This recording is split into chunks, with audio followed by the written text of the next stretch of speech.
Section 9a. The second Noble Truth, the arising of Dukkha.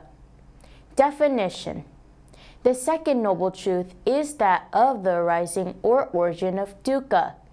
The most popular and well-known definition of the second truth, as found in innumerable places in the original text, runs as follows. It is this thirst which produces re-existence and re-becoming, and which is bound up with passionate greed, and which finds fresh delight now here and now there. Namely, 1. Thirst for sense pleasures, 2. Thirst for existence and becoming, and 3. Thirst for non-existent self-annihilation. It is this thirst, desire, greed, craving, manifesting itself in various ways, that gives rise to all forms of suffering and the continuity of beings. But it should not be taken as the first cause, for there is no first cause possible, as, according to Buddhism, everything is relative and interdependent. Even this thirst, which is considered as the cause or origin of dukkha, depends for its arising on something else, which is sensation. And sensation arises depending on contact, and so on and so forth, goes on the circle which is known as conditioned genesis, which we will discuss later.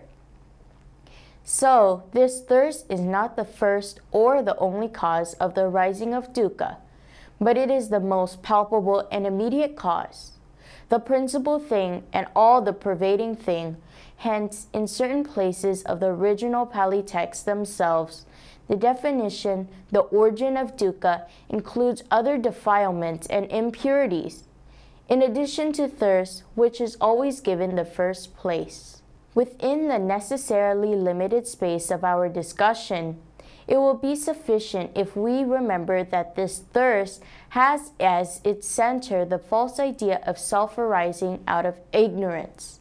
Here the term thirst includes not only desire for and attachment to sense pleasures, wealth, and power, but also desire for and attachment to ideas and ideals, views, opinions, theories, conceptions, and beliefs. According to the Buddha's analysis, all the troubles and strife in the world, from little personal quarrels in families to great wars between nations and countries, arise out of this selfish thirst. From this point of view, all economic, political, and social problems are rooted in this selfish thirst. Great statesmen who try to war and peace only in economic and political terms touch the superficialities and never go deep into the real root of the problem. As the Buddha told Ratapala, the world lacks and hankers and is enslaved to thirst. Everyone will admit that all the evils in the world are produced by selfish desire. This is not difficult to understand, but how this desire, thirst, can produce re-existence and re-becoming is a problem not so easy to grasp. It is here that we have to discuss the deeper philosophical side of the second Noble Truth, corresponding to the philosophical side of the first Noble Truth. Here we must have some idea about the theory of karma and rebirth. 4 nutriments. There are 4 nutriments in the sense of cause or condition, necessary for the existence and continuity of beings. 1. Ordinary material food. 2. Contact of our sense organs, including mind, with the external world. 3. Consciousness. And 4. Mental volition or will. Of these 4, the last mentioned mental volition is the will to live, to re-exist, to continue, to become more and more. It creates the root of existence and continuity, striving forward by the way of good and bad actions. It is the same as volition. We have seen earlier that volition is karma, as the Buddha himself has defined it.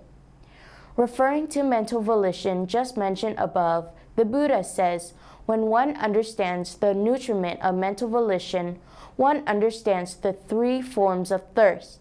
Thus the term thirst, volition, mental volition, and karma all denote the same thing.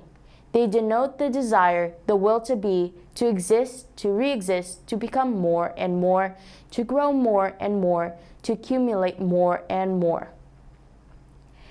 This is the cause of the rising of dukkha, and this is found within the aggregate of mental formations, one of the 5 aggregates which constitute a being. Here is one of the most important and essential points in the Buddha's teaching. We must therefore clearly and carefully mark and remember that the cause, the germ of the rising of dukkha is within dukkha itself and not outside. And if we must equally well remember that the cause, the germ of the cessation of dukkha, of the destruction of dukkha, is also within dukkha itself and not outside. This is what is meant by the well-known formula often found in original Pali texts. Whatever is of the nature of arising, all that is of the nature of cessation. A being, a thing, or a system, if it has within itself the nature of arising, the nature of coming into being, has also within itself the nature, the germ, of its own cessation and destruction. Thus, dukkha has within itself the nature of its own arising, and has also within itself the nature of its own cessation. This point will be taken up again in the discussion of the third noble truth, nirodha.